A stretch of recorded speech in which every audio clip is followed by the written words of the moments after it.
अंजुमन तरक्की उर्दू हिंद का ये तीसरा अदबी फेस्टिवल जिसमें हम शाहजहानाबाद की 2 सदियों के मुतालिक गुफ्तगू कर रहे हैं। और अब तक आपने बहुत सारे सेशन सुने और मैं इससे पहले के इस सेशन के मुतालिक कुछ कहूँ। जो पिछला सेशन हमारा फिरोज़ दहलवी साहब के साथ वाक़यात दारुल हुकूमत पे था, वो बहुत अच्छा चल रहा था, मगर इत्तेफाक से कुछ टेक्निकल परेशानियों की वजह से फिरोज़ साहब से हमारी कनेक्टिविटी ख़त्म हो गई और वो सेशन मुकम्मल होने के बजाय 45 मिनट पर ख़त्म हो गया, जो तकरीबन 15 मिनट और चलता और उनसे सवाल जवाब का सेशन हो रहा था। वो सवाल जवाब और सवालों के हमारे जवाब देते, मगर ये जाहिर है कि तकनीक में कहीं ना कहीं हर चीज़ का कुछ एक डिसएडवांटेज भी होता है। तो ये तकनीक की दुनिया का एक डिसएडवांटेज है कि जब सिलसिला मुनक़ता होता है तो उसके बाद कोई रास्ता नहीं रह जाता उसे जोड़ने का।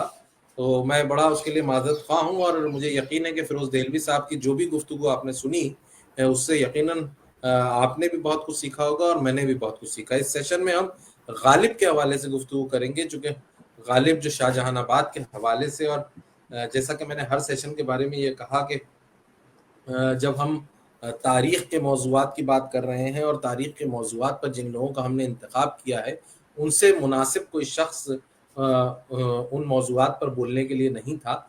इसी तरह मैं गालिब के सेशन के लिए ये कहूँगा कि ज़ाहिर है कि हमारे साथ जो इस वक्त 2 मेहमान हैं, प्रोफ़ेसर ख्वाजा इकरामुद्दीन साहब और डॉक्टर तकी आबदी साहब, तो इन दोनों से मुनासिब बहरहाल गालिब पर गुफ्तगू कौन करेगा, क्योंकि गालिब पे ख्वाजा साहब ने जो आज तक हमारे सामने, ज़ाहिर है कि ख्वाजा साहब का तो दिन रात का मसला है गालिब, और मैं उनका बाकायदा शागिर्द हूँ और उनसे मैंने JNU में तालीम हासिल की है और मैं अभी भी हासिल कर रहा हूँ। और जिस तरह से ख्वाजा साहब का गालिब पर वो गालिब के मुतालिक बताते हैं और गालिब के मुतालिक ठहर ठहर कर शेर सुनाते हैं हमें और अपनी मुस्कुराहट के साथ हमसे कहते हैं कि भाई शेर समझे या नहीं समझे, फिर उसको हमें समझाते हैं। तो जो दिन रात का गालिब से ताल्लुक़ है ख्वाजा साहब का और अदब से जो ताल्लुक़ है, उसके बारे में मैं ही नहीं जानता हूँ बल्कि पूरी दुनिया जानती है, क्योंकि जितने गुज़िश्ता अय्याम में, गुज़िश्ता दिनों में जितने प्रोग्राम ख्वाजा साहब ने किए हैं मुख्तलिफ मौज़ूआत पर, इसलिए हर आदमी वाकिफ़ है कि ख्वाजा साहब का अदब से कितना गहरा कमिटमेंट है। इसी तरह तकी आबदी साहब के बारे में मैं क्या कहूँ कि जो आदमी 75 किताबों का मुसन्निफ़ हो जाता है, वो उसे बहरुल उलूम के अलावा क्या कहा जाए। तो ये हमारे दरमियान कनाडा से जो बहरुल उलूम अगर किसी को कहा जा सकता है तो वो तकी आबदी साहब है। आबदी साहब की एक बात मुझे बहुत अच्छी लगती है कि ये न सिर्फ ये कि अपने मौज़ूआत के साथ कमिटेड रहते हैं, बल्कि बहुत ही जेन्युइन अदीब हैं, क्योंकि इनके साथ आप बैठिए, आप 10 घंटे उनके साथ बैठिए तो 10 घंटे में से 8 घंटे की आपके साथ अदब पे गुफ्तगू करेंगे उसके मुख्तलिफ मौज़ूआत पर, और 2 घंटे ये आपकी सेहत के मुतालिक गुफ्तगू करेंगे कि आपकी सेहत कैसी है। तो ये दोनों शोबे जो हैं, इन दोनों शोबे में ये जितने कमिटमेंट इनका गहरा है, ये मैं जो लोग आबदी साहब से नहीं मिले हैं वो चाहें आबदी साहब के बारे में जो राय कायम करना चाहें करें, क्योंकि जाहिर है कि बादशाह के पीछे भी जो लोग बादशाह से वाकिफ नहीं होते हैं उनके मुतालिक बहुत सारी बातें करते हैं, लेकिन जो लोग आबदी साहब से बराह रास्त वाकिफ हों वो मेरी बात की तायीद करेंगे कि इनका कमिटमेंट अदब के साथ, जबान के साथ और सेहत के शोबे के साथ कितना गहरा है। तो मैं बहुत खैर मकदम करता हूँ अपने दोनों मेहमानों का। तकी आबदी साहब, आपने हमारे इस अंजुमन तरक्की उर्दू हिंद के लिए वक्त निकाला, मैं अंजुमन की तरफ से और अतर फारूकी साहब जो जनरल सेक्रेटरी हैं उनकी तरफ से आपका खैर मकदम करता हूँ, और सद्दीकुर रहमान किदवाई साहब की तरफ से भी। और ख्वाजा साहब, मैं आपका भी, आपके तो अतर फारूकी साहब दोस्त हैं, मैं आपके दोस्त की तरफ से और मैं आपका शागिर्द हूँ, तो अपनी तरफ से और अंजुमन के तमाम अराकीन की तरफ से आपका खैर मकदम करता हूँ। इस सेशन को सत्यम चलाएंगे। सत्यम का इससे पहले भी आपने एक सेशन सुना है, वो बहुत अच्छी निजामत करते हैं, उनका तारुफ मैंने पिछले सेशन में करा दिया था, तो इसमें कुछ हाजत नहीं है। सत्यम, ये सेशन अब आपके हवाले है। आप आबदी साहब से और ख्वाजा साहब से गुफ्तगू करें, और आप एक बात जहन में रखें, फिर उसके बाद सेशन शुरू करें कि आपने ये सेशन मुझसे चुराया है। जब ये दोनों शख्सियात होती हैं तो मैं चाहता ही नहीं हूँ कि कोई तीसरा आदमी गुफ्तगू करे इनसे। तो बहुत आपको मुबारक हो, आप गुफ्तगू करें। बहुत शुक्रिया तालिफ भाई। स्वागत है सर आपका, ख्वाजा जी आपका और तकी आबदी साहब, शुक्रिया हमसे जुड़ने के लिए। गालिब पर बात हो रही है तो मैं अपने सामीन के लिए 2-3 पहले शेर गालिब के पेश करना चाहूँगा, उसके बाद हम गालिब की शायरी शाहजहानाबाद के हवाले से और गालिब के हवाले से शाहजहानाबाद की जो है बात शुरू करेंगे। गालिब का शेर है कि हुस्न गमज़े की कशाकश से छुटा मेरे बाद, आराम से हैं अहले जफा मेरे बाद, शम्मा बुझती है तो उसमें से धुआं उठता है, शोलाए इश्क सियाह पोश हुआ मेरे बाद, गम से मरता हूँ कि इतना नहीं दुनिया में कोई के करे ताज़ियते महरो वफा मेरे बाद, और आए है बेकसिए इश्क पे रोना गालिब, किसके घर जाएगा सैलाबे बला मेरे बाद। बहुत अच्छा। तो एक शायर सर जो कहता है कि मेरे बाद सैलाबे बला किसके घर जाएगा। गालिब की हम बात शुरू करें शाहजहानाबाद के हवाले से, तो जैसा कल ही मेरी तकियाब्दी साहब से बात हो रही थी, उन्होंने इस बात पर जोर दिया कि गालिब जो है, लोग सोचते हैं 13 साल की उम्र में दिल्ली आ गए थे, बल्कि 15-16 साल की उम्र में वो आए थे। हकीकत में 13 साल की उम्र में उनकी शादी हुई थी। तो तकियाब्दी साहब, मैं आप ही से बात शुरू करना चाहूंगा कि दिल्ली आने के बाद जो 16-17 साल का असदुल्लाह था, उनकी शायरी जो है यहाँ पर कैसे आगे फली फूली, और बहुत ही जो एकदम शुरुआती दौर जिसको हम कहते हैं 20 साल से भी कम उम्र का जो दौर था, उन्होंने दिल्ली में आकर दिल्ली को किस नजरिए से देखा और अपनी शायरी को दिल्ली में कैसे ढाला और दिल्ली को खुद की शायरी में कैसे एक्सेप्ट किया, इसके बारे में अगर आप कुछ बात शुरुआत से शुरू करना चाहें। जी हाँ, बहुत उम्दा सवाल है। देखिए, गालिब ने अपने एक ख़त में लिखा कि मैं 7 साल की उम्र में भी दिल्ली आया हूँ। तो इसका मतलब ये है कि गालिब के जो बाप अब्दुल्ला बेग थे, तो वो तो दिल्ली में पैदा हुए थे, लेकिन बाद में जब ये लोग आगरे में मुस्तकिल तौर पर ज़िंदगी गुजारने लगे, तो गालिब एक मरतबा बचपने में 7 साल में दिल्ली आए हैं, लेकिन शादी के वास्ते भी दिल्ली आए थे, क्योंकि उनकी जो बेगम उमराव बेगम जो थी, वो जो 11 साल की उम्र में दुल्हन बनी, उसका ताल्लुक भी दिल्ली से था। लेकिन गालिब जब 16 यानी 16-17 साल के करीब हैं, तो उस वक्त मुस्तकिल तौर पर आए हैं यहाँ पर दिल्ली।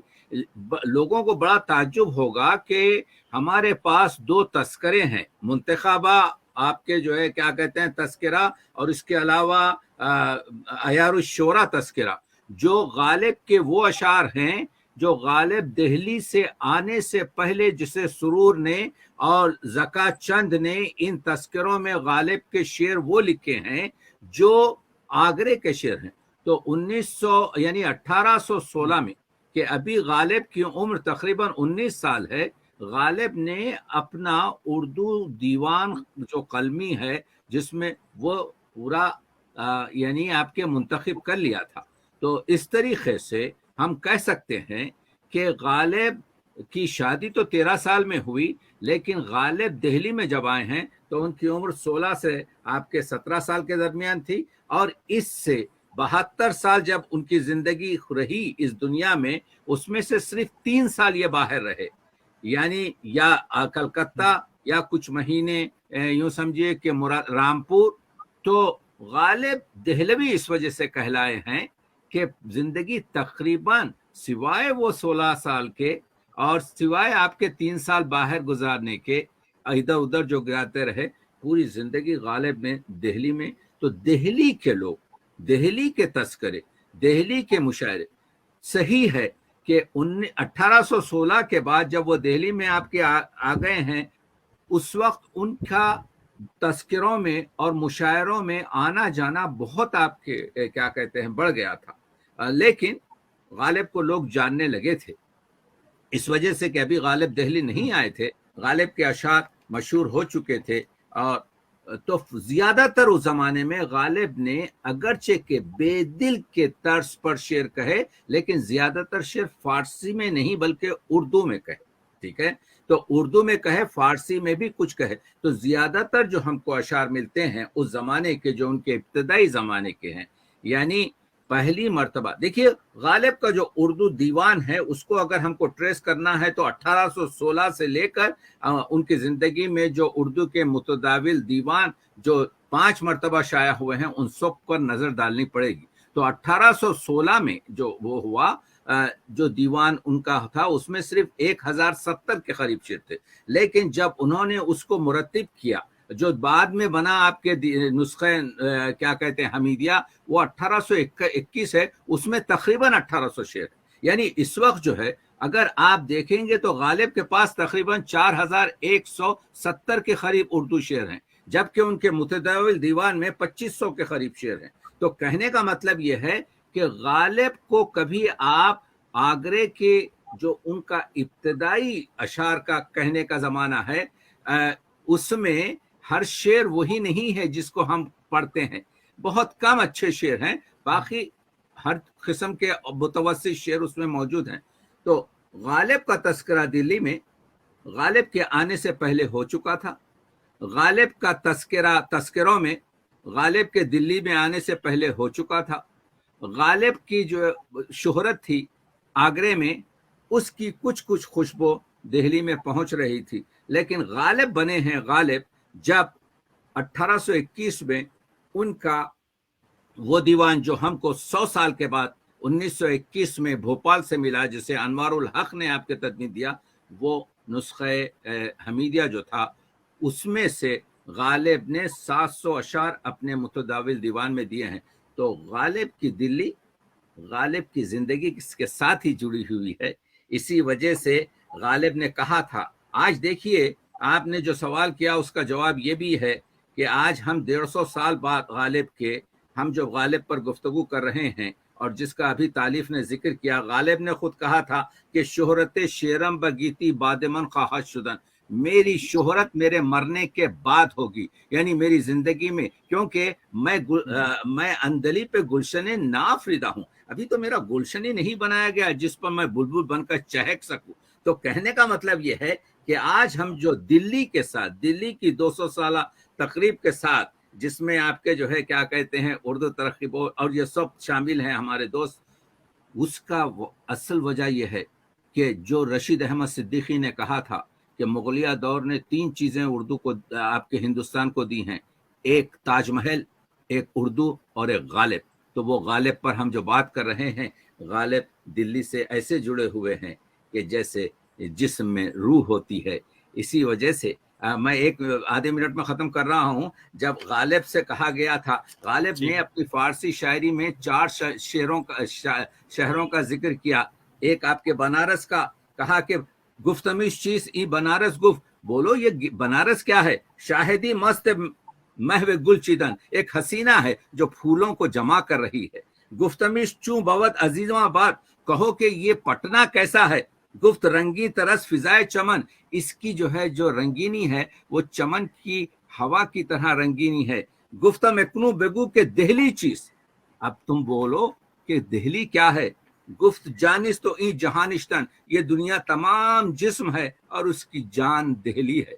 तो गालिब ने अपनी दिल्ली को जान कहा है दुनिया की, और इसी जान दुनिया से आज आप लोग प्रोग्राम नशर कर रहे हैं गालिब का, और गालिब का हक है कि ये अपने आप को कहे कि वो, क्योंकि उन्होंने एक शेर में कहा था कि ये जो दिल्ली है ये मेरी तरफ से आज निज़ाम गंजवी का गंज, और ये मेरी तरफ से आपके जो है क्या कहते हैं फारसी में अजीम तरीन शायर की जो गुफ्तगू की है। गालिब कह रहे थे कि मैं अजीम तरीन फारसी शायरों की सफ में खड़ा हुआ हूँ। इसीलिए सर सैयद ने कहा था कि अलीगढ़ में 2 हुजरे बनाना चाहता हूँ, उर्दू का हुजरा मीर तकी मीर के साथ और फारसी का हुजरा गालिब के साथ।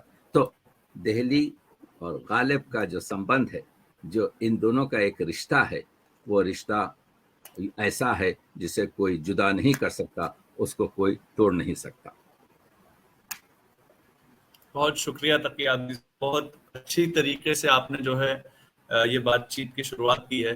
ख्वाजा साहब, इसी से जुड़ा सवाल मैं आपसे पूछना चाहता हूँ। अब्दुल रहमान बिजनौरी ने एक जगह लिखा था, मैंने पढ़ा कि अगर हिंदुस्तान में सिर्फ 2 ही डिवाइन चीजें लिखी गई हैं, एक तो जो है वेद हैं और दूसरा है दीवाने गालिब, ये अब्दुल रहमान बिजनौरी ने एक जगह पर लिखा था। अब इस हवाले से हम शायरी की तो बात कर ही रहे हैं, लेकिन ये भी एक तरह से गालिब जो है, बाकी भी शायरों की जिंदगी को उसकी शायरी से जोड़कर देखा गया है, लेकिन गालिब की जिंदगी खास तौर पर अगर हम सिर्फ जिंदगी की बात करें कि एक लड़का जो 8 साल की उम्र में बाप खो देता है, جو 8 سال کی عمر میں اپنے چچا کو کھو دیتا ہے، اور اس کے بعد جب اس کی شادی بھی ہوتی ہے تب بھی 7 بچے پیدا ہوتے ہیں، لیکن کسی کی عمر 15 مہینے سے زیادہ نہیں ہو پاتی. تو یہ بھی اس سے بھی جوڑ کر دیکھ اس کو جاتا ہے کہ اتنا دکھ جو ہے، جو سیلاب بلا کی جو بات ہے، اتنا دکھ جو شاعری میں ہے. کہیں میں یہ بھی دیکھ رہا تھا، کسی نے سائیکو اینالائز کیا تھا غالب کی شاعری کو، تو کہا گیا کہ وہی بچپن کا ٹراما ہے اور زندگی کا ٹراما ہے، وہی شاعری میں نکل کے آ رہا ہے. تو جو دکھ تھے خیال میں وہ ختم تو نہیں ہوئے. اس حوالے سے مطلب یہ شاعری کو کتنا آپ کو لگتا ہے کہ وہ افیکٹ کر پایا، کیا کہ نہیں کیا؟ بہت عمدہ سوال آپ نے کیا اور بہت پھیلا ہوا سوال.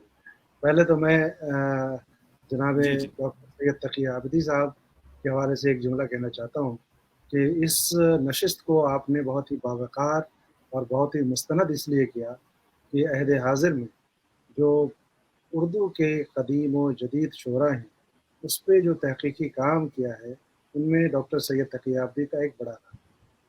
غالب فہمی کے حوالے سے فارسی کلام کو انہوں نے تدوین کی، 2 جلدوں میں چھپی، تو فارسی اور اردو دونوں میں موجود ہے. اور انہوں نے جو حوالے دیے اس سے سامعین کو اندازہ ہو گیا ہوگا کہ تقی عابدی صاحب بحیثیت ڈاکٹر کے نہیں بلکہ بحیثیت ادیب کے کس پائے کیا تحقیقی ذہن رکھتے ہیں اور کتنی خوبصورت گفتگو کی، اور چند منٹوں میں انہوں نے غالب سے ان کی زندگی بارے بتا دیا.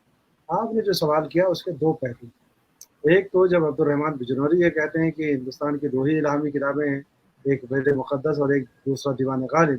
ایک بات آپ نے پوچھی اس کے حوالے سے. دوسری بات آپ یہ کہہ رہے تھے کہ حالات میں غالب کی شاعری پہ کیا اثرات ہے. میں ڈاکٹر تقی عابدی صاحب نے جہاں بات ختم کی ہے وہیں سے شروع کرنا چاہتا ہوں. انہوں نے تو یہ بتا دیا اپنے حوالوں سے کہ یقیناً غالب جب دہلی آئے تو غالب کے وہ اشعار دہلی پہنچ چکے تھے جن کی وجہ سے غالب کے نام سے آشنائی ہوئی. لیکن غالب کی شخصیت، غالب کی شاعری جو پروان چڑھی ہے وہ دلی میں. سوال یہ ہے کہ کس دلی میں چڑھی. اور آپ یاد رکھیے کہ عبدالرحمن بجنوری کو ہی اگر لیں تو شاعری بنیادی طور پر ایک ایسا ملکہ ہے جس کو ایک قوت آپ کہہ لیجیے، ایک صلاحیت کہہ لیجیے، وہ ہر انسان میں نہیں ہوتی. یعنی طبیعت کی موزونی، اور اس کی وجہ سے وہ شعر کہتا ہے. لیکن صرف موزونیت جو ہے شعر نہیں کہلاتا. شعر اس وقت اعلیٰ شعر ہوتا ہے کہ جب معمولی لفظوں میں بھی آپ بڑا سا بڑا خیال اس میں رکھیں، اور ایسا خیال رکھیں جو ابھی انہوں نے کہا کہ میں گلشن ناآفریدہ میں ناآفریدہ ہوں، تو وہ ایسا بلبل جو بہت آگے کی بات کہہ رہا ہے. وجہ کیا؟ جس دلی میں غالب کی شخصیت کی تعمیر و تشکیل ہوتی، وہ دلی کون سی دلی؟ یہ آپ کو دیکھیے دلی کیسی دلی تھی. صوفیوں کی دلی تھی، علماء کی دلی تھی، اور نوابین اور حکماء اور بادشاہ کی دلی تھی جہاں امن و امان تھا. لیکن غالب نے صرف امن و امان ہی نہیں دیکھا، امن و امان کے چند پل دیکھے. آپ نے خود ابھی کہا کہ اس عمر میں ان کے چچا چلے گئے، 5 سال کی عمر میں والد چلے گئے، اور یہ تمام چیز خود غالب نے اپنے خط میں کہا کہ ادھر ماں کا دودھ چھوٹا، ادھر راج کی روٹی شروع ہو گئی. اپنے خط میں ایک جگہ لکھا ہے غالب. تو ابتدا سے ہی ان کی زندگی میں اتنے نشیب و فراز آئے. لیکن دلی جو ایک جب انہوں نے قیام کیا تو دلی میں کتنا نشیب و فراز، وہ امن و امان کی بستی اچانک تباہی اور بربادی میں چلی گئی. اور جب تباہی اور بربادی میں چلی گئی تو صرف تباہی اور بربادی انسانوں کی نہیں تھی. اگر انسانوں کی ہوتی تب تو بات ایک سمجھ میں آتی. لیکن یہ تباہی تھی ہماری کئی 100 سالہ تاریخ کی، ہماری تہذیب کی. ایسی تہذیب جہاں امن و امان تھا، جہاں انسانیت تھی، اور جہاں تمام چیزیں تھیں، جہاں اپنی زمین تھی، اپنی حکومت تھی. لیکن غالب نے وہ دور بھی دیکھا جہاں زمین تو اپنی تھی لیکن حکومت اپنی تھی. کیسی بربادی 1857 کے بعد ہوئی ہے کہ غالب خود کہتے ہیں کہ گھر سے بازار میں نکلتے ہوئے زہرا ہوتا ہے آب انسان کا، چوک جس کو کہیں وہ بختر ہے، گھر بنا ہے نمونہ زندہ، شہر دلی کا ذرہ ذرہ خان، تشنہ خون ہے ہر مسلمان کا. اب ذرا غور کریے کہ میں غالب کے حوالے سے جو آپ نے کہا کہ فکری عرفان، دیکھیے شاعری یا فن اس وقت عروج پاتا ہے جب حالات نامساعد ہوں. حالات کے نامساعد ہونے سے دراصل فنکاروں کے ذہن کو ایک طرح سے ایک جت، فنکار کے ذہن کو ذرا سوچنے سمجھنے کے بہت سارے زاویے پیدا ہوئے. تو غالب جس نے 2-3 ادوار دیکھے دلی، امن و سکون کا، لوٹ اور غارت گری کا، اور وہ دور جس میں اپنی زمین چھنتی ہوئی نظر. کون سی زمین چھنتی نظر آئی؟ جو ہماری صدیوں کی زمین. اچانک تہذیبی یلغار ہو گیا. تو غالب اسی لیے ان کے کلام کو اگر دیکھیے تو واضح طور پر آپ کو میر کی طرح یہ نہیں کہہ سکتے کہ میر کی شاعری میں دلی جیتی جاگتی بولتی بالتی نظر آتی. غالب کی شاعری میں بھی کیونکہ وہ بہت اعلیٰ شاعری کر رہے تھے اور ان کا کینوس بہت بڑا تھا، تو اس کینوس میں ایک چھوٹی سی دلی ہی نہیں تھی بلکہ پوری دنیا تھی. انسانی ہمدردی کی، انسانی محسوسات کی پوری دنیا تھی. تو ایک طرف جہاں انہوں نے دلی اور تباہی کی جو بھی داستان انہوں نے سنائی ہے زیادہ تر ان کے خطوط میں ملے، لیکن شاعری میں کیا ملا؟ شاعری میں یہ ملے گا کہ انہوں نے شاعری کو اس پیمانے تک پہنچایا جہاں کوئی دوسرا پہنچ نہیں سکتا.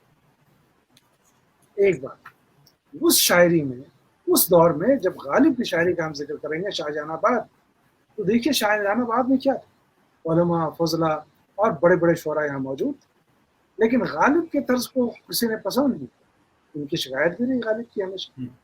تو اب غالب نے کچھ ایسی راہ نکالی کہ اپنے فخر و بباحات کے لیے انہوں نے کچھ ایک کہنا پڑا. اور یہ جب انہوں نے کہا کہ یہ شاعری کیا ہے، یہ 100 پشت سے ہے پیش ہے آبا سپہ گری، کچھ شاعری ذریعہ عزت نہیں. انہوں نے کئی طرح سے زمانے کی ناقدری کی شکایت بھی کی اور زمانے کی ناقدریوں کا بیان بھی کیا. لیکن حیرت ہے کہ وہی غالب جس نے شاعری کو آسمان کی بلندیوں تک پہنچایا، ان کو اس دور میں نہیں سمجھا گیا، اس شاہجہان آباد میں نہیں سمجھا گیا جس شاہجہان آباد میں غالب رہتے تھے. بلکہ ابھی ڈاکٹر تقی عابدی صاحب نے جو کہا کہ شہرت شعرم بگیتی، کیا بعد میرے مرنے کے بعد میرے اشعار کی شہرت ہوگی، تو وجہ یہی ہے کہ انہوں نے اشعار کو فکری بلندیوں میں جس طرح سے پہنچایا، وہ فکری بلندی اس دور کا مزاج نہیں تھا، اس دور کا شعری آہنگ نہیں تھا، شعری رویہ نہیں تھا. اس شعری رویے سے الگ ہٹ کر کے انہوں نے شاعری کی. لیکن ستیم صاحب ایک بات اور بتاتا ہے کہ وہ تمام شعری رویے جن کی فکری بلندیاں تقی عابدی صاحب فارسی کے حوالے سے مجھ سے زیادہ بہتر بتائیں گے آپ کو، جس کے بارے میں خود غالب نے کہا ہے کہ میرے اردو کلام کو چھوڑ دو اور اگر تمہیں نقشۂ رنگ رنگ دیکھنا ہے تو ہمارے فارسی کلام کی طرف آؤ. غالب نے ایک ایسا طرز اس شاہجہان آباد میں پیدا کیا جو صرف ان کا طرز تھا. لیکن اب وہ شاہجہان آبادی کا طرز نہیں، بلکہ میں دعوے کے ساتھ کہتا ہوں کہ غالب نے جس طرز کو اس شاہجہان آباد میں ایجاد کیا جو وہاں کے کسی بھی شعری رویے میں کسی بھی شاعر کے وہاں نہیں تھا، وہ تھا استفہامیہ انداز، سوال کرنے کا انداز. اور یہ وہ انداز ہے کہ جس انداز میں غالب کو غالب بنایا. اب آپ دیکھیے کہ غالب نے ہر شعر میں کہیں نہ کہیں کسی نہ کسی طرح سے، چاہے عاشقی کی بات کر رہے ہوں، چاہے تصوف کی بات کر رہے ہوں، یا ان وحدت الوجود اور وحدت الشہود کی بات کر رہے ہوں، یا کسی فکر و فلسفہ کی بات کر رہے ہوں، ہر جگہ انہوں نے ایک سوال کھڑا کیا. اور صرف سوال کھڑا کر دیتے تب کوئی بات نہیں تھی، بلکہ اکثر اشعار کو دیکھیے کہ سوال کے ساتھ اسی کے اندر جواب چھپا. اس شاہجہان آباد میں غالب نے ایک ایسا شاعری کا طرز دیا اس شاہجہان آباد کو جو پوری اردو شاعری میں آج بھی تنہا آواز ہے. ان کا کلام پڑھیے، پہلا ہی شعر ملے گا کہ نقش فریادی ہے کس کی شوقی تحریر کا. سوال، پہلا ہی مصرع سوال کا، یہ نقش جو ہے کس کی شوقی کی تحریر، کاغذی ہے پیرہن ہر پہ کرے تصویر. وہ شاعر جب کبھی مشکل لفظوں میں، شعر یہ بہت مشکل ہے جو دیوان کا پہلا شعر، لیکن کبھی کبھی بہت آسان لفظوں میں ستیام صاحب ایسے سوال کر جاتا ہے جو دنیا کو سمجھنے کے لیے، انسان کو سمجھنے کے لیے، انسان کی وقت کو سمجھنے کے لیے، دنیا کی وقت کو سمجھنے کے لیے کم پڑ جاتا ہے. نہ تھا کچھ تو خدا، کچھ نہ ہوتا تو خدا ہوتا، تو گویا مجھ کو ہونے میں نہ ہوتا میں تو کیا ہوتا. یہ وہ سوالات ہیں، یہ شعر کا وہ ایک نیا رنگ تھا کہ اس شاہجہان آباد کو نہ صرف شاہجہان آباد کو دیا بلکہ پوری اردو شاعری کو ایک ایسا رنگ دیا جس پر ہم آج بھی فخر ہیں۔ اور غالب کی وہ پوری دلی کو اگر آپ ذہن میں رکھیں گے تب بات سمجھ میں آئے گی کہ غالب کی فکر کو جو پرواز اور جو اس کی فکر میں پختگی آئی یقیناً حالات کا بھی بڑا دخل تھا، اور انہی حالات کو اگر ہم سمجھیں گے تب ہم سمجھ سکیں گے۔ دیکھیں یہ معمولی شعر، جس معمولی شعر کے لیے قرآن، اپنشد اور نہ جانے صوفیہ کے کلام اور بودھزم کے کلام کتنے فلسفوں کے ذریعے اس کو سمجھنے کی کوشش کی گئی کہ میں کیا ہوں، دنیا کیا ہے، دبویا مجھ کو ہونے نہ ہوتا میں تو کیا ہو۔ یہ کون سا شعر، کیا آسان لفظوں میں اتنا حسنی معنی پیدا کر دینا۔ یہ شاہجہان آباد کا شعری رویہ نہیں، اس شاہجہان آباد کا وہ کہتے ہیں پوئٹک ٹریڈیشن نہیں، نیا ڈکشن، نیا اسٹائل اور خیال کی بلندی، اور اس خیال کی بلندی میں اتنے ڈائمنشن تھے کہ اس ڈائمنشن کو شاہجہان آباد نے اس وقت نہ تو سمجھا اور نہ تو غالب کو سراہا۔ اور یہ تمام چیزیں اس لیے ہوئی کہ غالب نے ایسے حالات کو دیکھا، اور جبر کے دور میں ادب ہمیشہ پڑھا۔ جی خالد صاحب، اسی سے جوڑ کے یہ کہنا چاہوں گا کہ شاید غالب نے اسی لیے یہ کہہ دیا تھا کہ جس شاعر کی غزل کو بالا خانے کی ڈومنی اور سڑک پر فقیر گایا کرے اس کو کون جو ہے مات کر سکتا ہے۔ لیکن ہم یہ بھی لکھتے ہیں تقی عابدی صاحب کہ اسی دور میں ان کی جو غزلیں تھیں یہ فقیر گایا کرتے تھے اور ڈومنی بھی گایا کرتی تھی، اور کئی سارے لوگ اس کو پسند کرتے تھے، اس کو گاتے تھے اور اس پر ناچتے بھی تھے۔ لیکن جو بادشاہ کے دربار کے جو مشاعرے ہوئے اس میں غالب کو بہت ہی دیر میں جو ہے ریکگنائز کیا گیا، جو ریکگنیشن کی بات ہے۔ اور جیسا کہ خالد صاحب نے بتایا، غالب کو میرے خیال سے اس کا ملال بھی رہا کہ مجھ کو سمجھ نہیں رہا ہے، کوئی میری شاعری کو نہیں سمجھا گیا۔ اور اسی کے ساتھ ساتھ ایک جو ان کا پوری زندگی ایک اور جو لڑائی چلتی رہی شاعری کے علاوہ، وہ تھی روپے پیسے کی، زندہ رہنے کی لڑائی۔ پینشن کے لیے ان کی جو لڑائی تھی وہ بہت ہی شروعاتی دنوں میں شروع ہو گئی، پھر شمس الدین کی جب ان پر پھانسی دے دی گئی اس کے بعد ان کا پینشن ملنا تقریباً جو ہے ناممکن ہو گیا، جو کہ انت تک مل نہیں پائی۔ تو وہ ساری بھی جو ان کی جو تکلیفیں تھی وہ بھی چلتی رہتی تھی، اور انگریزی حکومت تب تک ایک دم آ ہی چکی تھی، 57 قدر بعد میں ہوا، لیکن اس سے پہلے بادشاہ نے اپنے آپ کو ان کے نام کر دیا تھا انگریزی حکومت کے۔ تو اس سب سے جوڑ کے آپ کیسے دیکھتے ہیں جو پینشن والی بات ہے خاص طور پر، اور پھر باہر جانا، جیسا آپ نے بتایا کہ 3 سال باہر رہے، کئی وجہوں سے گئے، لیکن اس میں جو پینشن کا تھا اور روٹی کا اور پیسے نہیں ہے، ادھار لینا پڑ رہا ہے، یہ جو ساری چیزیں تھیں۔ جی دیکھیے، ہم بات کر رہے ہیں غالب اور دہلی۔ غالب ایک بہت وسیع مضمون ہے۔ میں عرض یہ کر رہا ہوں کہ جو معاشرے میں غالب زندگی کر رہے ہیں وہاں پر 2 معاشرے ہیں، ایک ہے مغلیہ تہذیب اور ایک ہے نئی انگلشی سر تہذیب، اور غالب ان دونوں سے جڑے ہوئے ہیں۔ یعنی غالب اگرچہ کہ انگریزوں کے مسائل سے اس وقت سے جڑے ہوئے ہیں جبکہ ان کی روٹی اور روزگار ان کے چچا کے ذریعے یا ان کے باپ کے ذریعے جب وہ 5 سال یا 9 سال کی عمر سے ہیں، تو یعنی 1845 میں آخری 12 سال جس کو ہم میوٹنی اور جنگ آزادی یا دشمن اس کو آپ کے بعض لوگ غدر کہتے ہیں، اس وقت 1845 میں غالب کا انٹروڈکشن ہوا ہے دربار میں، اور اس کے بعد کیونکہ وہ تیموری تاریخ لکھ رہے تھے تو ان کو دبیر الملک، نظام جنگ اور آپ کے کیا کہتے ہیں نجم الدولہ کا خطاب دیا گیا ہے۔ ایک چھوٹا سا جو ہے ان کے لیے شہریہ منتخب کیا گیا ہے کہ آپ یہ ہماری مغلیہ تاریخ لکھیں۔ مسئلہ یہ ہے کہ آپ کو وہ 60 صفحے کا دستمبو جو انہوں نے غدر کے بعد لکھا ہے، جو روز نامچے کی صورت میں ہے، اس کا دقیق مطالعہ کرنا چاہیے۔ مطالعے غالب میں سب سے بڑا مسئلہ یہ ہے کہ وہ جو انگریزوں سے ان کے ریلیشن ہیں اس کو 3 حصوں میں تقسیم کر کے دیکھنا پڑے گا۔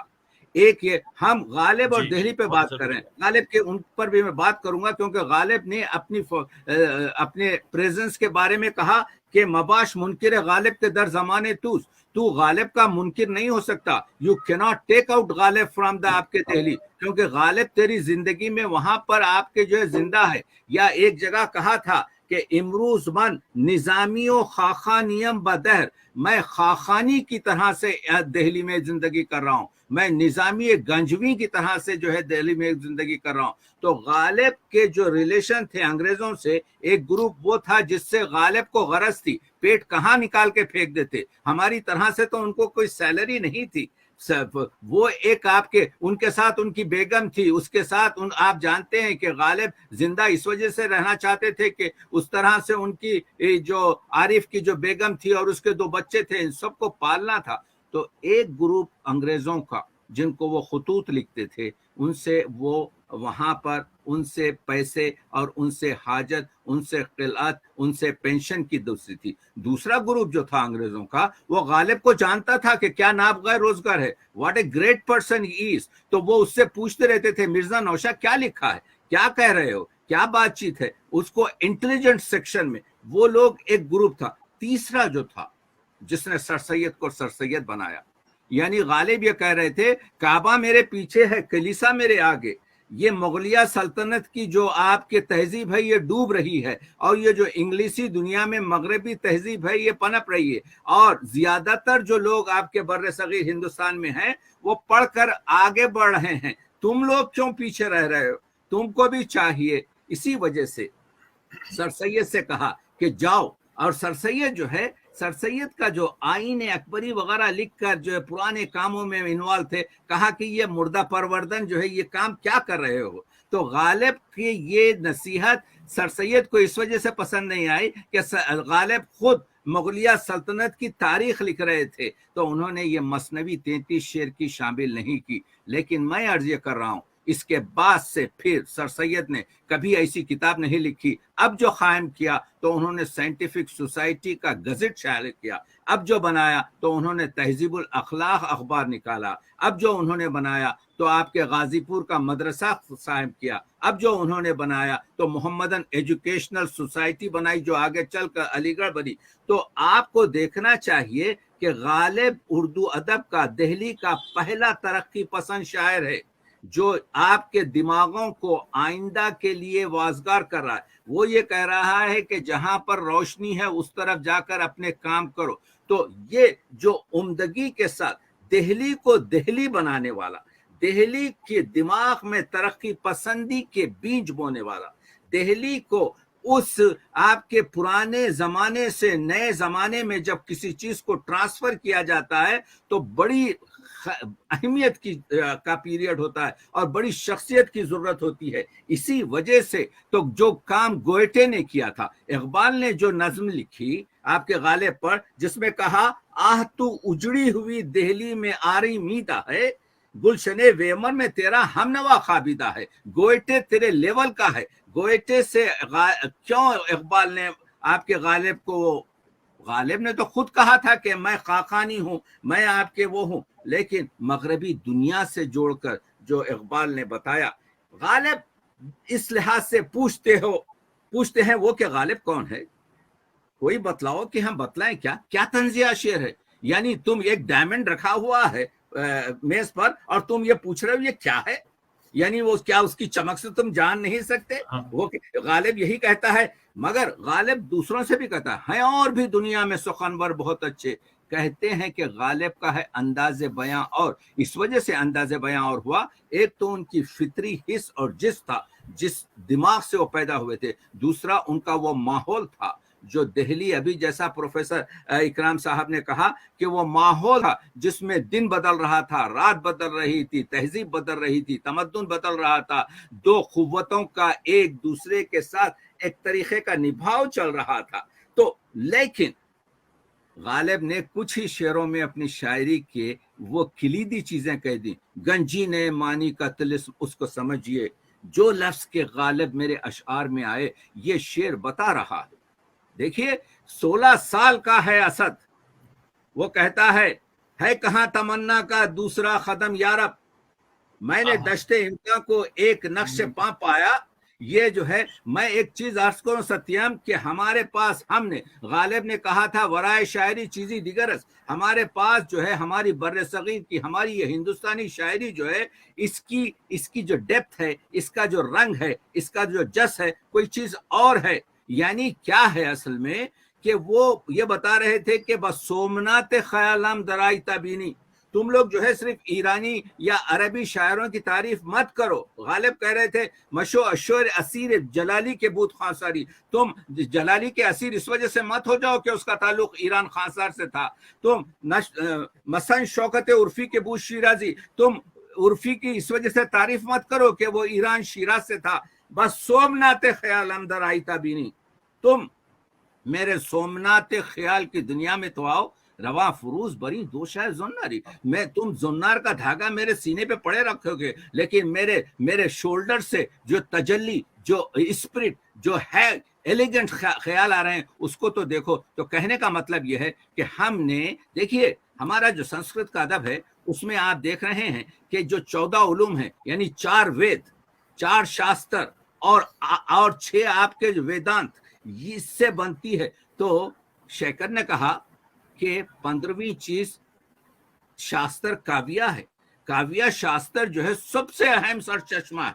तो गालिब उसी तरफ, हमने गालिब के अशार की स्टडी जो है काव्या शास्त्र की रूह से नहीं की, हमने गालिब को पहचानने की, गालिब के अशार के डेप्थ। इसी वजह से गालिब के मर के 150 साल हो रहे हैं, अभी 600-700 शेर ऐसे हैं जिसको हम कह तो सकते हैं कि गालिब पर जो 70-80 शरहें लिखी गई हैं उसमें इसके मानी बयान किए गए हैं, लेकिन सही तरीके से अभी हमको मानी नहीं।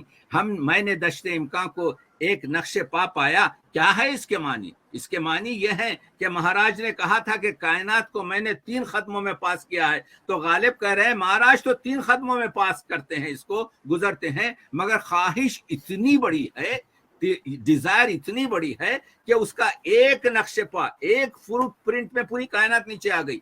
तो गालिब कहते हैं कि गालिब का है अंदाजे बयां। और तो दिल्ली की समाजी कैफियत, वो आम का जिक्र करते हो, वो दोस्तों का जिक्र करते हैं, वो उनके खुतूत, आप अगर आप देखें जो खुतूत की बात करते हैं वो किस तरीके से माहौल का जब आप जिक्र आया तो मैं 4 शेर उर्दू के पुराने उनके पेश करना चाहता हूं। असल में पुराने नहीं बल्कि मरने से कायम पहले एक ऐसा वक्त आया कि उस वक्त आपके जो है ये जो नौरोज ईद होती है फारसी की, और होली और ईद फितर, ये तीनों एक ही वक्त आए। इस साल भी वही कंडीशन है। इस साल भी तकरीबन 1.5 महीने में होली भी है, नौरोज भी है, फला भी है। तो उस वक्त जो है जो शेर लिखा था उन्होंने, मैं ये बताने की कोशिश कर रहा हूं कि किस तरीके से दिल्ली जुड़ी हुई थी गालिब के साथ। वो कहते हैं गर्च है बाद ईद के नौरोज, लेक बीशस से हफ्ते बाद नहीं, सो इस 21 दिन में होली की मजलिसें जा बशा हुई रंगी।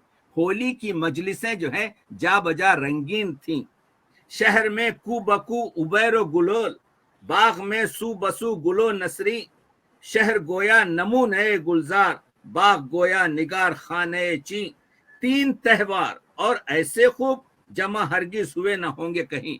तो कहने का मतलब यह है कि अपने दौर में किस तरीके से गालिब बात कर रहा है, अपने जमाने में किस तरीके से गालिब बात कर रहा है, अपने तरीके से। तो वो जब गालिब का इंतकाल हुआ तो हाल ही ने जो उनका, देखिए गालिब ने कहा था कि बहुत बड़े बड़े शायर हैं दिल्ली में, लेकिन गालिब का है अंदाज़े बयां। और तो हाल ही जो उनके शागिर्द थे उनको ये जुमला अच्छा नहीं लगा। उन्होंने गालिब के मरने के बाद जो आपके मरसिया उसमें लिखा, साहिबो खुशियो कलीमो असीर, ये 5 बड़े शायर हैं फारसी के, लोग जो चाहें उनको ठहराएं, हमने सबका कलाम देखा है अदब शर्त मुंह ना खुलवाएं। गालिब नुक्तदा से क्या निस्बत, खाक को आसमां से क्या निस्बत। आप देख रहे हैं खाक को आसमां से क्या निस्बत क्यों कह रहा है गालिब? इस वजह से, इसी वजह से जब गालिब का इंतकाल हुआ 15 फरवरी 1869 में, तो उसी दिन 3 बजे अकमल अखबार ने जो न्यूज निकाली, आज 150 साल बाद भी अखबार की वो सुर्खी आज भी सुर्ख है, आज भी। इस वजह से उसके मरने से मर गई दिल्ली। ख्वाजा नौशा था और शहर बरात, एक रोशन दमाग था न रहा, शहर में एक चराग था न रहा। मजहरेशुन हुस्न फितरत था, मजहरे शान हुस्न फितरत था। मानिए लफ्ज आदमियत था, शायर नहीं था, आदमियत का मानी था, अखलाक का मानी था, मुजस्समा था। मुश्किलें मुझ पर पड़ी इतनी कि आसान हो गई। वो शख्स जिसकी जिंदगी में आपके 168 रुपए से ज्यादा आपके क्या कहते हैं महाना नहीं मिला। हम अंग्रेजों की बात कर रहे हैं, तो अगर उनके दस्तंबू में अगर ये कहते हैं कि उन्होंने मलिक विक्टोरिया के बारे में आपके जो है क्या कहते हैं खसीदा लिखा या उन्होंने जश्न वो किया, तो किसने नहीं लिखा? मैंने अभी बाल मुकन बेसब्र की किताबें तरतीब दी, बाल मुकन ने भी लिखा। यही नहीं, शिबली ने भी आपके जो है बहुत से शेर लिखे जो उनके खुश आपके क्या खैर मकदम में लिखे। यही नहीं, अल्लामा इकबाल ने भी आपके जो है क्या कहते हैं खसीदा लिखा मलिक विक्टोरिया का। वो तो एक रिवाज था, वो तो एक तरीका था। तो गालिब के शेरों को देखने के लिए देखिए, गालिब अभी सदियों के बाद पहचाना जाएगा, इस वजह से कि गालिब की जो डेप्थ है, गालिब का जो गोएटे भी समझा नहीं गया अभी तक। इसी वजह से कहा हमनवा खाबिदा है, यानी जर्मन में इसी वजह से तेरा हमनवा खाबिदा है। गालिब को जब तक कि हम उनके वहां पर, जैसा मैंने कहा कि काव्य शास्त्र की तरीके पर, जब तक कि उन तमाम हमारे जो बर्रे सगीर के उलूम है उसके तहत ना देखा जाए, और गालिब का मुतालिया, गालिब के बहुत से खुतूत आप पढ़िए, उसमें लिखते हैं जब तुमसे मिलूंगा तो बात करूंगा। यानी गालिब के बारे में, गालिब जैसे शख्स को लोगों ने आपके जो है ऐसे रकीब जुमले इस्तेमाल किए कि जो है वो जासूस था, वो अंग्रेजों को वो उसको खुदगर्ज था, उसके पेट पालने का था, तो पेट को कहाँ छोड़ देते आपके। दूसरी बात यह है, अगर वो थे तो क्यों अगर वो सिक्के के झूठे इल्जाम में गालिब को फांसी की सजा भी हो सकती थी, लेकिन मालूम हो गया था कि सिक्का उनका नहीं है। तो गालिब खामोशी से जिंदगी गुजार रहे थे। गालिब ने खुद कहा कि मैं आपके बुलबुल था बास्तान का, फारसी शेर का तर्जुमा कर रहा हूं, मैं एक चमन का बुलबुल था, लेकिन मुझे ऐसी जिंदगी गुजारनी पड़ी जैसे आग के कीड़े को आग में गुजारने की जरूरत पड़ती है। दिल्ली से जो उनकी नाराजगी है, दिल्ली से जो वो कहते हैं कि आपके जो है अब इस मामूर में खहते गमे उल्फत असद, ये 1821 का शेर सुना रहा हूं। इस वक्त गालिब की उम्र जो है 24 साल है। अब इस मामूर में कहते गमे उल्फत असद, हमने ये माना कि दिल्ली में रहें खावेंगे क्या। पेट का मसला है सत्यम, मसला ये है कि इज्जत का मसला है, नफ्स इज्जत का मसला है। आप देख रहे हैं कि मगर जब गए दरबार में तो उन्होंने कहा मिले दो मुर्शिदों को खुदरत हक से हैं दो तालिब। खुसरो से शुरू कर गालिब ने बताया था कि फारसी शायरी मुझ पर खत्म हो रही है। मेरे पास वक्त नहीं है, वरना मैं सुना। मिले दो मुर्शिदों को खुदरत हक से हैं दो तालिब, निजामुद्दीन को खुसरो, सिराजुद्दीन को गालिब। सिराजुद्दीन जफर है, शाह जफर है। सिराजुद्दीन जो है आपने अभी बताया कि 1845 में जो उनको पेंशन हुई, जो उनको खिलत दी गई, जो उनको आपके खिताब दिए गए, और जो सिराजुद्दीन शाह जफर ने उनको आपके अपने वली अहद का क्या कहते हैं उस्ताद बनाया, और आखिर में कुछ इनसे भी मुसाहब लेने लगे।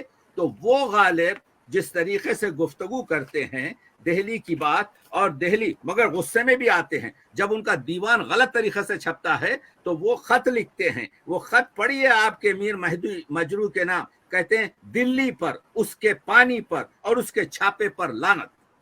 ये दिल के गुबार थे जो गालिब निकाल रहे थे कि मेरा ऐसा कलाम इस तरीके से गलत पढ़ा जाता है। तो मेहदी मजरू में लिखा दिल्ली पर, उसके पानी पर और उसके छापे पर लानत। देखिए मैं दिल्ली में पैदा हुआ हूँ, मेरी नाफ जो है तकी आबेदी की आपके दिल्ली में गड़ी है। मैं आपके अगरचे के इस वक्त यहाँ बैठा हुआ हूँ, लेकिन मेरी नाफ तो दिल्ली में गड़ी है। मसला ये है कि ये जो कहते हैं कि गालिब के इंतकाल से 2 साल पहले का कलाम देखिए कि खुशी है ये आने की बरसात के, पिए बाद नाब और आम खाएं, सरागाज मौसम में अंधे हैं हम, कि दिल्ली को छोड़ें और लोहार जाए, लोहारों को जाए। दिल्ली को छोड़ें और लोहारों को जाए। दिल्ली में रहना चाहते थे गालिब। जब नवाब कल्ब रामपुर के नवाब ने कहा अगर आप रामपुर में रहेंगे तो आपका वजीफा 200 रुपए होगा, अगर आप दिल्ली में रहेंगे तो आपका वजीफा 100 रुपए होगा। वो 100 रुपए इजाफे इस वजह देना चाह रहे थे कि गालिब दिल्ली को छोड़कर रामपुर के हो जाए। गालिब ने आपके जो है कहा अब है दिल्ली की तरफ कोच हमारा गालिब, आज हम हजरत नवाब से भी मिल आए।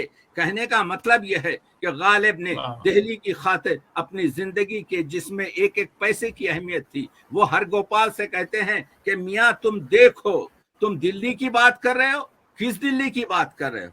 वो दिल्ली की बात कर रहे हो जहां पर आपके देखने को आदमी नहीं मिलता।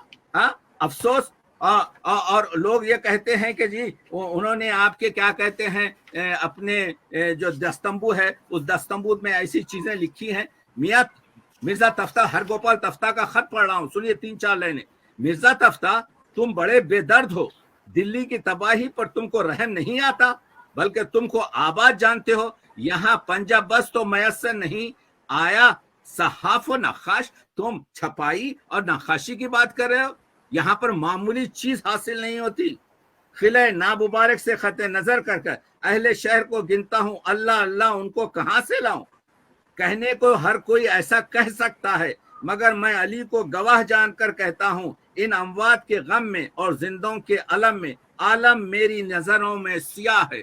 तो ऐसा लिखने वाला अपने दर्द की कैफियत बयान कर रहा है सत्यम। ऐसा लिखने वाला इस म्यूटिनी की, इस चीज की आप देख रहे हैं। शहाबुद्दीन अहमद को खत में लिखते हैं, आदमी तो आते जाते रहते हैं, खुदा करे यहाँ का हाल सुन लिया करते, अगर जीते रहे मिलना नसीब हुआ तो कहा जाएगा, वरना किस्सा मुख्तसर, किस्सा तमाम हुआ। कहने का मतलब यह है कि अगर मैं राइटिंग में दूंगा तो कल मुझे जो है आपके तोप के दहाने पे बांध दिया जाएगा। You come to me, sit down with me, I am going to tell. ये गालिब जो अपने खुतूत में बता रहे हैं, ये खुतूत की रोशनी में गालिब का मुतालिया करना चाहिए। ये खुतूत की लोगों ने कहा कि जी आप तो पेंशन लेते थे दरबार से और आपने अपने दस्तंबू में जो है ना शाह जफर का जिक्र किया ना शहजादों का जिक्र किया। गालिब ने कहा शाह जफर तो अक्टूबर के महीने में गए यहाँ से, मेरा दस्तंबू तो जुलाई में छप चुका था, तो मैं कैसे लिख सकता। उसके बाद से लिखते हैं कि ये जो मैं जो खसीदा लिख रहा हूँ ये मैं भाट का काम कर रहा हूँ, यानी I am doing so low work, यानी ये भटाई है कि मैं इन लोगों के खसीदे लिख रहा हूं जो खसीदे लिखने के काबिल नहीं है। लेकिन क्यों लिख रहे हो गालिब? इस वजह से लिख रहा हूं कि पेट का मसला है, इस वजह से लिख रहा हूं कि पेंशन का मसला है, इस वजह से लिख रहा हूं कि गलत का मसला है। दस्तंबू भी इस वजह से लिखा हूं कि मेरे को जाना जाए दिल्ली के इस माहौल में, तो दिल्ली का जो जुड़वा तरीका है गालिब के साथ, वो खुतूत के साथ हो या उनकी उर्दू शायरी के साथ हो या उनकी फारसी शायरी के साथ हो या उनके दस्तंबू जो 60 सफ़े का रोजनामचा है उसके साथ हो, उसको उस तरीके पे देखा जाए, ना कि सिर्फ आपके सिक्के का एक रुख बताया जाए और कहा जाए कि गालिब ऐसे थे। गालिब का ये जुमला लेते जाइए आज की आपकी इस शानदार महफिल से, गवर्नमेंट का भाट था। गालिब अपने बारे में लिख रहे हैं, मैं गवर्नमेंट का जो है भाट था, यानी भाट था, भटाई करता था, खिलत पाता था, खिलत मौखू भटाई मतरूक, यानी मैं अपने पेट पालने के लिए, खलत लेने के लिए, पेंशन लेने के लिए मैंने ये काम किया है। तो we have to see 3 dimensional. Ghalib जिंदा है, गालिब जिंदा रहेगा, गालिब की तहजीब जिंदा रहेगी, गालिब की फिक्र जिंदा रहेगी, गालिब जावेदां है, गालिब से बहुत कुछ दुनिया को हासिल करना है। ये और चीज है कि गालिब वहां पर सो रहा है जहां पर उसके लिए मकबरा भी नहीं बनाएगा। गालिब की बीवी जो गालिब से 2 साल छोटी थी उम्र में और गालिब के मरने के 11 महीने के बाद मर गई, उसकी खबर जो है गालिब की खबर के पीछे मशरकी दीवार के पीछे किसी ने मियाँ बीवी की खबर को जो है एक मकबरे में नहीं किया। कौन सा आपके दिल्ली की बात कर रहे हैं हम गालिब की? ना कोई यूनिवर्सिटी गालिब के नाम पे बनाएगी, ना कोई शाहरा गालिब के नाम पे बनाएगी, ना कोई शहरिस्तान गालिब के नाम पर बनाया गया। तो इतनी अजीम शख्सियत की हमने क्या कदर की सत्यम, हमने क्या कदर की, जिसने अपनी जिंदगी को पूरी तरीके से दे दिया, जिसके नाम से आइंदा की सेंचुरीज आपके जो है जानी जाएंगी। तो जरूरत इस चीज की है दिल्ली के लिए, जरूरत इस चीज की है दिल्ली के लिए कि गालिब के साथ पूरी तरीके से अपने माथे का टीका बनाए, गालिब के साथ जो है आजादाना और इज्जत के साथ बात करे। तो यही चीज जो है मैं कहना चाह रहा था। और जो बातें प्रोफेसर इकराम ने कही हैं उनके फन और वगैरह के मुतालिक, बात तो यह है कि इस पर पूरा 1 हफ्ते का हमारे दोस्त असद फारूकी साहब से मैं कहूँगा 1 हफ्ते का गालिब पर सेमिनार रखिए, तो जब मजा आएगा गालिब की गुफ्तगू करेंगे हम और आप यहाँ पाएंगे। साहब को भी होना चाहिए था साथ साथ, सिर्फ एक तबसरा लिख के गायब हो गए, उनको मौजूद होना चाहिए था साथ। वो है मौजूद, वो गालिब का जिक्र हो और फारूकी ना हो, आपके अतर फारूकी है वो, मगर ये है कि गालिब की तरह से आपके जो है क्या कहते हैं, नहीं मैं कहने का मतलब ये है कि देखिए असद जब गालिब से जो है बाजरसी हुई कि गालिब अंग्रेज जो है म्यूटनी के बाद, गदर के बाद या जंग आज़ादी में कहता हूँ, उसके बाद लोगों से तबसरे ले रहे थे, तो गालिब ने 1.5 जुमला लिखा, सुनिए 1.5 जुमला। असदुल्ला खां पेंशनदार यानी पेंशन लेता है, पेंशनदार 1850 से हकीम पटावाला के भाई की हवेली में रहता है, ना कालों के वक्त में कहीं गया ना गोरों के जमाने में कहीं निकला। यानी मैं घर में कैद बैठा हुआ। जब तफ्तीश हुई कि what you were doing during that period 1857, क्या आप लोगों के साथ जुड़े हुए थे, तो कहा न कालों के साथ में था न गोरों के साथ में था, मैं तो यहीं पर आपके जो है इनके घर में बैठा हुआ आपके जो है पटियाला वाले के भाई के हवेली में रहता था, और मैं जो है एक पेंशनदार हूँ, एक वजीफयाब हूँ। ये है गालिब को हम समझ नहीं सके। गालिब को का जो एहसान है हम जान नहीं सके। गालिब ने जरूर कसीदे लिखे, कसीदे निगार थे, लेकिन खुद कह दिया कि मैं भटाई का काम करता था। गालिब खुद कहते हैं कि भाई मैं इस वजह से आपके जो है गजल लिखने का ढंग भूल गया हूँ। बहरहाल कहने का साहब मैं आपका जी एक शेर सिर्फ जो उन्होंने एक लेटर में लिखा है उसका मैं तर्जुमा करके खत्म कर देता हूँ। वो कहते हैं ये खसीदे जो मैं लिखा हूँ ये अंग्रेजों के बारे में या दूसरे आपके हुक्मरानों के बारे में जो इस लायक नहीं थे कि मैं खसीदा लिखता। उसके बाद लिखते हैं कि गजल के ढंग भूल गया, माशूक किसको करार दूं जो गजल की रोशनी जमीर में आवे भूल गया, कसीदा ममदू कौन है भूल गया, अनवरी गोया मेरी जबान से कहता है ऐ दरेगा नीस ममदू साजार। अफसोस है कि मैं जिसकी तारीफ कर रहा हूं वो उस तारीफ के काबिल नहीं है। ऐ दरेगा नीस माशूकी सजावार गजल, और मैं गजल जिसके लिए लिख रहा हूं वो माशूक उस तरह की नहीं है। यानी गालिब खुद कह रहे हैं कि मैं जो ये कसीदे लिख रहा हूं I am just writing for my own आपके pension my money and this one, मगर दिल से मैं इन लोगों को कबूल नहीं करता। तो ये एक अजीम शख्स है जो पूरे अपने दिल का गुबार जो है निकाल कर रख दिया है। आने वाली सेंचुरीज को चाहिए कि बिल्कुल सख्त तरीके से मुताला करें। और फिर एक तकरार करता हूं कि गालिब की जो शायरी है उसको काव्या शास्त्र, सोमनाथ ख्याली और बर्रे सगीर की तहजीब के तरीके से आपके जो है मुताला किया जाए तो बहुत से अशार समझ में आएंगे कि वराए शायरी चीज़ी दिगरस के मानी समझ में आएंगे, और जब हम समझेंगे कि गालिब क्या है। जी राजा साहब मैं आपकी तरफ आना चाहूंगा। तकियाबी साहब ने माजी से लेकर हाल तक कई चीजें जो हैं बयान की, बहुत ही दूर से सारी बातें की। आपसे मैं सर पूछना चाहता हूँ कि एक तो यही जो 1857 की बात है कि गालिब को एजेंट कहा जाना, जासूस कहा जाना, ये सारी चीजें तो हैं, और दूसरा ये खतों के हवाले से हमको लगता है कि जो 1857 में जो हो रहा था, जो घट रहा था, वो खतों में जो है लोग पहुंचाते थे, वो उसको हमने पढ़ा भी है, और किस तरीके से लिखा है कि अब ये दिल्ली कहाँ की छावनी है जहाँ मस्जिद के गिर्द जो है मैदान निकला। तो उस वक्त की अगर शायरी की बात करें, ओवरऑल अगर हम गालिब की जो है शायरी पे बात करें 1857 और शाहजहां बात करें। आपकी आवाज मेरी आवाज आ रही है सर? नहीं, आपकी आवाज बराबर नहीं है। अब आ रही है सर? चले आप बात करेंगे, मैं कुछ समझ रहा हूँ। देखिए सत्यम आपकी आवाज बहुत कट रही है। जी, आप बोलें सर। मैं समझता हूँ कि आखिर के 3 मिनट रह गए हैं। ख्वाजा साहब एक फाइनल कमेंट आप हमें दे दें। बोलें सर, आप बोलें। सेशन के हवाले से, गालिब और शाहजहानाबाद के हवाले से। गालिब के हवाले से जो मुस्तनद बातें डॉक्टर सैयद तकियाबदी ने की, मैं उन हवालों में नहीं जाऊंगा, बिल्कुल दुरुस्त बातें कही हैं और यही सच है। लेकिन सिर्फ एक बात, चूँकि गालिब और शाहजहानाबाद के हवाले से हम बात कर रहे हैं, तो मैं उस शाहजहानाबाद के शेरी रवैयों पर गुफ्तगू करना चाहूँगा कि जिस अहद में गालिब थे वहाँ का शेरी रवैया क्या था और गालिब किस तरह की शायरी चाहते थे और ख़ुद किस तरह की शायरी उन्होंने की है। उन्होंने एक ख़त में लिखा है हरगोपाल तख्ता को, सुनो साहब, ये देखिए बहुत ही उनके फ़न का जो तस्वुर है गालिब का, वो देखिए कि किस खूबसूरत अंदाज में पेश करते हैं। वो कहते हैं, सुनो साहब, शोरा में फिरदौसी और फ़ुक़रा में हसन बसरी और उशाक में मजनू, ये 3 आदमी 3 फ़न में सरे दफ्तर और पेशवा है। शायर का कमाल ये है कि फिरदौसी हो जाए, फ़कीर की इंतहा ये है कि हसन बसरी से टक्कर खाए, और आशिक की नमूद ये है कि मजनू की हम तरही नसीब। तो अभी देखिए कि شعر گوئی، شعر فہمی، یہ دونوں مسائل اپنی جگہ تھے غالب کے سامنے، اور زمانے کے احوال، اور احوال نہ کہیے جو نشیب و فراز، کرب و انتشار، یہ اپنی جگہ پہ.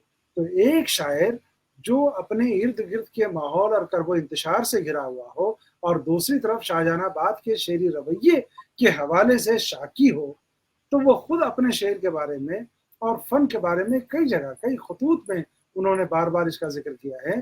تو اب ہمیں دیکھنا چاہیے کہ غالب نے اس عہد میں، جس عہد میں ایک نیا شعری رجحان دیا، نیا شعری رویہ دیا، وہ کس طرح کا شعری رویہ تھا اور کن حالات میں انہوں نے کہا.